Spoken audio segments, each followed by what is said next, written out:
Hello, so this is how you get to operate the system. So you've got two cylinders that are running in series, so you'll be using one at a time. So we'll start with this one. So the first key thing is we open the valve on the cylinder. So with gas, opening is to the left hand side, closing is to the right hand side.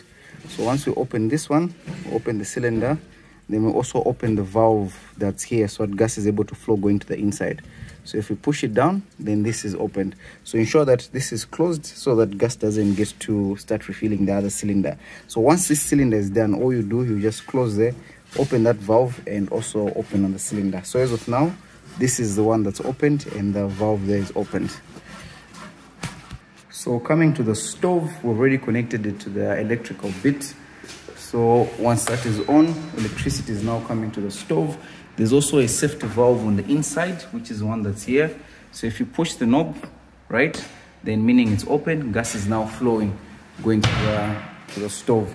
So to get the stove on, you push in the knob, it ticks, that's for the electricity to ignite. Then you turn it to the left-hand side, and the flame goes on. You let go, you push in, turn to the left-hand side, push in, turn to the left-hand side. So when it starts, it actually starts on high. If you keep going to the left-hand side, you're actually reducing the flame. That's for all of them. Keep going to the left-hand side, that's reducing the flame. Coming back to the right-hand side, you're increasing, right? Then if you go all the way, you'd have actually turned it off. Increasing, then if you go all the way, you'd have actually turned off the stove.